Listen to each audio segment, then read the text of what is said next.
Good morning friends. स्वागत है सभी का मेट्रो सर में। आज मैं आप लोग को गौतम बुद्ध से संबंधित सभी महत्वपूर्ण जानकारी बताऊंगा, जिससे आपका किसी भी कॉम्पिटिटिव एग्जाम में जाइए इस टॉपिक से आपको एक भी क्वेश्चन नहीं छूटेगा। इतना मैं आप लोग को गारंटी देता हूं। और अंत में आप लोग बताऊंगा कि जितने भी बौद्ध संगतियाँ हुई है वह कब, कहाँ और किसके शासनकाल में हुई है, इसको याद करने के लिए मैं आप लोग को बहुत ही शानदार शॉर्ट ट्रिक बताऊंगा, जिसके माध्यम से आप अपने जीवन में कभी नहीं भूल पाइएगा। तो फ्रेंड्स, चलिए वीडियो शुरू करते हैं। सबसे पहले है कि गौतम बुद्ध का जन्म 563 ईसा पूर्व में नेपाल के कपिलवस्तु के लुम्बिनी नामक स्थान पर हुआ था और इनके बचपन का नाम सिद्धार्थ था। इनके पिता का नाम सुशोधन और माता का नाम माया देवी था। आपसे अक्सर पूछा जाता है कि गौतम बुद्ध के बचपन का नाम क्या था, तो सिद्धार्थ था। इनके पिता क्या थे, तो ये शाक्य के गण के मुखिया थे। और इनके माता का नाम क्या था, तो माया देवी। इतना आपसे एक इस लाइन से क्वेश्चन बनता है। नेक्स्ट है कि गौतम बुद्ध के जन्म के समय का प्रतीक चिन्ह क्या है, तो कमल और सांड। इनके पालन पोषण इनकी सौतेली माँ गौतमी प्रजापति ने किया था, क्योंकि बुद्ध के जन्म के 7वें दिन ही इनकी माँ की मृत्यु हो गई थी। तो इस लाइन से आपसे क्वेश्चन पूछा जाता है कि गौतम बुद्ध का जन्म का समय का प्रतीक चिन्ह क्या है, तो कमल और सांड। इनके पालन पोषण किसने किया था, तो इनकी मौसी, जिसको आप गौतमी प्रजापति कहते हैं। नेक्स्ट है कि गौतम बुद्ध जो थे वो बौद्ध धर्म के संस्थापक थे और गौतम बुद्ध को एशिया का ज्योतिपुंज या शाक्य मुनि या कनक मुनि भी कहा जाता है। तो आपसे क्वेश्चन पूछा जाएगा कि बौद्ध धर्म का संस्थापक कौन थे, तो गौतम बुद्ध थे। नेक्स्ट है कि गौतम बुद्ध का विवाह 16 वर्ष की अवस्था में यशोधरा से हुआ था और 29 वर्ष की अवस्था में गृह त्याग कर तपस्या करने सारनाथ चले गए थे। बाद में फिर गया में आ गए, जिसे बौद्ध धर्म में महाभिनिष्क्रमण कहा गया है और इनके बेटे का नाम राहुल था। आपसे क्वेश्चन पूछा जाता है कि जो गौतम बुद्ध का जिनसे विवाह हुआ था वह कौन थी, तो यशोधरा था नाम और वह कोलिय गणराज्य की राजकुमारी थी। अब देखिए, अक्सर आप लोग जानते हैं कि गौतम बुद्ध को ज्ञान की प्राप्ति कहाँ हुई थी, तो गया बिहार में हुई थी। लेकिन जब आपका ये तपस्या करने गए थे तो सबसे पहले कहाँ गए थे, सारनाथ, जो एमपी में पड़ता है। लेकिन बाद में कहा जाता है कि 6 वर्षों तक वहीं पे तपस्या किए थे और वहाँ एक कन्या ने इनको बोला था कि डोरी को इतना न खींचो कि वह तन के टूट जाए और इतना ढील न छोड़ो कि उससे कोई साधना या निशाना न लगे। इसी बात को लेकर कि आपका चले आया कहाँ पे, गया में, और गया में ही आपका यहाँ पे इनको ज्ञान की प्राप्ति हुई। नेक्स्ट है कि 6 वर्षों की कठिन तपस्या के बाद 35 वर्ष की आयु में वैशाख पूर्णिमा के रात निरंजना नदी के किनारे पीपल वृक्ष के नीचे इनको ज्ञान की प्राप्ति हुई। तभी से गौतम बुद्ध को, उस समय जब सिद्धार्थ नाम था, तो सिद्धार्थ से इनको बुद्ध कहा जाने लगा। आपसे अक्सर पूछा जाता है कि इनको ज्ञान की प्राप्ति किस नदी के किनारे हुआ था, तो निरंजना नदी के किनारे, जिसको फल्गु नदी भी कहा जाता है। यह निरंजना नदी या फल्गु नदी कहाँ पड़ता है, तो बोध गया बिहार में पड़ता है। और इनको जिस वृक्ष के नीचे ज्ञान की प्राप्ति हुई थी उस वृक्ष को महाबोधि वृक्ष कहा गया। आपसे अक्सर पूछा जाता है, जैसे आप लोगों को पहले बताए हम, कि जब गौतम बुद्ध जन्म लिए थे तो उस समय उनका कमल और सांड प्रतीक चिन्ह था। जब ये घर को त्याग दिए तो इनका प्रतीक चिन्ह घोड़ा था। उसी तरह जब इनको ज्ञान की प्राप्ति हुई तो जो प्रतीक है वो है बोधि वृक्ष। चलिए, नेक्स्ट आपका कि इनके प्रथम गुरु अलार कलाम थे, जिनसे यह सांख्य दर्शन की शिक्षा प्राप्त किए, और रुद्रक राम से ये इन्होंने योग दर्शन की शिक्षा प्राप्त किए। आप लोग बता दूं कि देखिए, इनसे पूछा जाता है क्वेश्चन कि गौतम बुद्ध के प्रथम गुरु कौन हुए, तो अलार कलाम। लेकिन जो वास्तविक गुरु कहे जाते हैं वो कौन थे, तो रुद्रक राम थे। देखिए, इसमें ध्यान से देखिएगा, याद रखिएगा आप लोग कि प्रथम गुरु कौन हुए, अलार कलाम, लेकिन इनका वास्तविक गुरु माना जाता है रुद्रक राम को। चलिए आगे है कि बुद्ध अपना प्रथम उपदेश सारनाथ, जिसको आप ऋषि पट्टनम भी कहते हैं, वहाँ पे प्रथम उपदेश दिए थे, जो किस भाषा में था, पाली भाषा में था। लेकिन सर्वाधिक उपदेश श्रावस्ती में दिए थे, जिसे बौद्ध धर्म में धर्म चक्र परिवर्तन कहलाया। आपसे इसमें देखिए क्वेश्चन दो तरह से पूछा जाएगा कि प्रथम उपदेश कहाँ दिए, तो सारनाथ या ऋषिपट्टनम, लेकिन सर्वाधिक उपदेश कहाँ दिए, तो श्रावस्ती में। चलिए आगे है कि बुद्ध की मृत्यु 483 ईसा पूर्व यानी कि 80 वर्ष की आयु में कुशीनगर में हो गया। कैसे हुआ? तो वहाँ पे कुशीनगर जो यूपी में पड़ता है, वहाँ पे चुंदों के द्वारा जो भोजन दिया गया था वह भोजन खा लिए, तो उसके बाद इनकी मृत्यु हो गई। तो अब इनके मृत्यु को बौद्ध धर्म में महापरिनिर्वाण कहा गया है। जिस तरह गृह त्याग को महाभिनिष्क्रमण कहा गया, उसी तरह गौतम बुद्ध के मृत्यु को बौद्ध धर्म में महापरिनिर्वाण कहा गया है। ये सभी आप देखिए बहुत ज़्यादा इम्पोर्टेंट यानी कि महत्वपूर्ण टॉपिक है। इसको देखिए, इसमें हर एक लाइन में 3, 4, 5 क्वेश्चन बन रहे हैं, इसलिए सभी को ध्यान से सुनिए और लास्ट तक ले बने रहिएगा। आगे आपका है कि बौद्ध धर्म में पुनर्जन्म की मान्यता है। बौद्ध धर्म अनिश्वरवादी है, जिससे आत्मा की परिकल्पना भी नहीं है, लेकिन तीक्ष्णा को छीन हो जाने में ही बौद्ध धर्म में निर्वाण कहा गया है। नेक्स्ट है कि गौतम बुद्ध के अनुयायी 2 भागों में बटे हुए थे। पहला भिक्षुक, जिन्होंने बौद्ध धर्म के प्रचार के लिए संन्यास ग्रहण किया, उन्हें भिक्षुक कहा गया। और दूसरा थे उपासक, जिन्होंने गृहस्थ जीवन व्यतीत करते हुए बौद्ध धर्म को अपनाया, उन्हें उपासक कहा गया। और बौद्ध धर्म के त्रिरत्न हैं। कौन कौन से हैं? तो बुद्ध, धम्म और संघ। लेकिन बौद्ध धर्म के यानी कि चतुर्थ बौद्ध संगति के बाद बौद्ध धर्म 2 भागों में बट गए। ध्यान रखिएगा, ऊपर लिखा हुआ है कि गौतम बुद्ध के अनुयायी जो थे वो 2 भागों में बटे हुए थे, भिक्षुक और उपासक।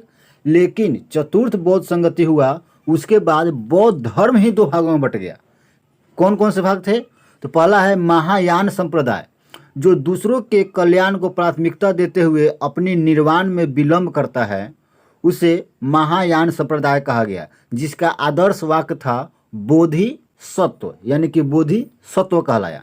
दूसरा है हीनयान, जो व्यक्ति अपनी साधना से निर्वाण की प्राप्ति करता है, उसे हीनयान संप्रदाय कहा गया, जिसे यानी कि हीनयान संप्रदाय का आदर्श वाक्य था अरहत, यानी कि जो व्यक्ति अपनी साधना से निर्वाण प्राप्ति करता है उसे अरहत कहा गया है। आगे है कि धार्मिक जुलूस निकालने की परंपरा। अभी जो आप लोग देखते हैं कि जैसे रमजान का निकलता है, हिंदू में भी निकलता है, यानी कि सब अपना अपना धर्म का जो जुलूस निकालते हैं, वो जुलूस निकालने की परंपरा सबसे पहले बौद्ध धर्म ने ही शुरू किया था। आगे है कि जातक कथाओं में बुद्ध के पुनर्जन्म की बात कही गई है। बौद्ध धर्म और जैन धर्म दोनों में अनिश्वरवाद की मान्यताएं एक समान है, और बौद्ध में आत्मा की मान्यता है, लेकिन जैन में आत्मा की मान्यता नहीं है। देखिए, आप लिखा होगा कि जैन और बौद्ध दोनों में अनिश्वरवाद की मान्यता है। अनिश्वरवाद का मतलब होता है कि भगवान को नहीं मानना, यानी कि बौद्ध धर्म और जैन धर्म दोनों भगवान को नहीं माने थे, इसीलिए दोनों में एक समान है क्या चीज़ की? अनिश्वरता की। लेकिन बौद्ध धर्म में आत्मा की मान्यता नहीं था और जैन धर्म में आत्मा की मान्यता था। ये देखिए, इस जो ये का लाइन लिखा हुआ है, इससे बार बार क्वेश्चन पूछा जाता है।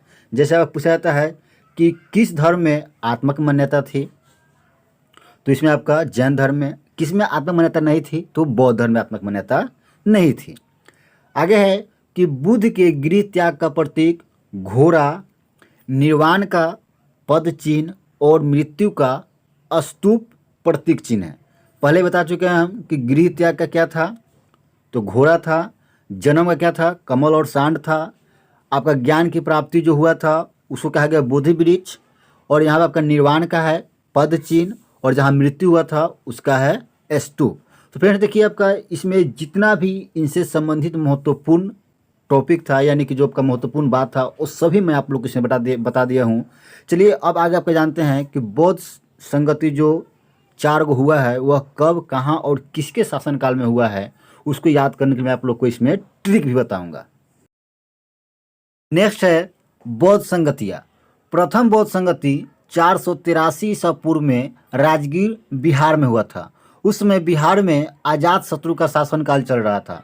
आपसे पूछा जाता है कि अजात शत्रु किस वंश से संबंधित है, तो अजात शत्रु हर्यक वंश के राजा थे, और उस बौद्ध संगति के जो अध्यक्ष थे उनका नाम था महाकश्यप। द्वितीय बौद्ध संगति 383 ईसा पूर्व में वैशाली जो बिहार में पड़ता है वहाँ पे हुआ था, और वह जो संगति हुई थी उस समय वहाँ के जो राजा थे वो कालाशोक थे, जो शिशुनाग वंश के राजा थे। और उस बौद्ध संगति के जो अध्यक्ष थे उनका नाम था सवाकामी। आगे है तृतीय बौद्ध संगति। यह 255 ईसा पूर्व पाटलिपुत्र बिहार में हुआ था और उस समय अशोक का शासनकाल चल रहा था। अशोक किस वंश से संबंधित है? तो मौर्य वंश से। और उस बौद्ध संगति के जो अध्यक्ष थे उनका नाम था मुगलीपुत्र तस्य। आगे है चतुर्थ बौद्ध संगति। यह प्रथम शताब्दी यानी कि जैसे ही आपका ईस्वी शुरू हुआ, जैसे आपका 1 ईस्वी, 2 ईस्वी, 5 ईस्वी, तो जैसे ही आपका ईस्वी शुरू हुआ उसी समय ये चतुर्थ बौद्ध संगति हुआ था। और यह हुआ था कुंडलवन जो जम्मू कश्मीर में पड़ता है। और उस समय कनिष्क का शासनकाल चल रहा था। कनिष्क किस वंश से थे? तो यह कुषाण वंश के राजा थे। और यह चतुर्थ बौद्ध संगति के जो अध्यक्ष थे वो कौन थे? वसुमित्र, या कहीं कहीं आपका अश्वघोष भी लिखा हुआ मिलेगा। तो फ्रेंड्स ये तो था आपका कि बौद्ध संगति कब, कहाँ और किसके शासन काल में हुआ। अब इसको याद कैसे रखा जाए? तो देखिए प्रथम बौद्ध संगति कब हुआ? 483 ईसा पूर्व में। इसको कैसे याद करेंगे? तो गौतम बुद्ध की मृत्यु कब हुई थी? 483 ईसा पूर्व में। तो जैसे ही उनकी मृत्यु हुई वैसे ही आपका प्रथम बौद्ध संगति शुरू हो गया। तो इस तरह आपका क्लियर हो गया ये। दूसरा आपका देखिए कि द्वितीय बौद्ध संगति, तो 483 में से 100 घटा दीजिए, कितना आ जाएगा? 383 ईसा पूर्व। तृतीय कैसे याद करें? तो द्वितीय में से आपका 128 घटा दीजिए, ये आपका ऐसे भी याद रख लीजिए 255। और चौथा तो याद करने की ज़रूरत ही नहीं है, क्योंकि चौथा आपका क्या होगा कि जैसे ही प्रथम ईस्वी शुरू हुआ वैसे ही इनका चतुर्थ बौद्ध संगति हो गया। अब आपका स्थान कैसे याद रखें? तो देखिए इसके लिए ट्रिक है। रवि पीके, रवि से राजगीर, भी से वैशाली, पी से पाटलिपुत्र और के से कुंडलवन। बस इस तरह का देखिए याद हो गया। रवि पीके, राजगीर, वैशाली, पाटलिपुत्र और कुंडलवन। अब इसके शासन काल है देखिए अजातशत्रु, कालाशोक, अशोक और कनिष्क। इसको कैसे याद रखें? तो देखिए इसको याद रखने का तरीका है एक के। ए यानी कि अजातशत्रु, के यानी कालाशोक, दूसरा अशोक और तीसरा कनिष्क। तो इस तरह का देखिए शासन काल भी याद हो गया। इसके लिए ट्रिक क्या है? तो एक के। अब आपका देखिए अध्यक्ष, इसको कैसे याद रखें? तो देखिए पहला आपका है महासभा, महाकश्यप है। तो इसके लिए ट्रिक क्या आपका बनाए हैं हम कि महासभा, महा यानी कि महाकश्यप, सभा यानी कि सभाकामी, मुगली मित्र, मुगली यानी कि मुगली पुत्र और मित्र यानी वसुमित्र। तो बस इस तरह आपका ट्रिक बन गया महासभा मुगली मित्र, यानी कि महासभा में मुगली मिला, ऐसे भी याद कर सकते हैं, महासभा में मुगली मिला। तो फ्रेंड्स इस तरह देखिए आपका कि ये पूरा बौद्ध संगति, अब मैं आशा करता हूँ कि आप लोग को पूरा एकदम कंठस्थ याद हो गया होगा। अब आप किसी भी कॉम्पिटिटिव एग्जाम में जाइए, आपसे सबसे पहले देखिए ज़्यादा इसी से क्वेश्चन आते हैं, बौद्ध संगति से ही। इसमें देखिए हर एक वर्ड में क्वेश्चन है। तो फ्रेंड्स आप लोग को वीडियो कैसा लगा मुझे कमेंट से बताइए, और यदि आपको अच्छा लगा हो तो लाइक कर दीजिए और अपने दोस्तों में अधिक से अधिक इसको शेयर कीजिए। और यदि आप मेरे चैनल पर नए हैं तो चैनल सब्सक्राइब कर लीजिए और बेल आइकन पे ऑल का क्लिक कर दीजिए, ताकि आगे मैं जो भी आपका ट्रिक वाला वीडियो या कोई अच्छा टॉपिक का वीडियो बनाऊँ उसका नोटिफिकेशन आपको मिल जाए। तो फ्रेंड्स फिर मिलते हैं नेक्स्ट वीडियो में, तब तक के लिए गुड बाय।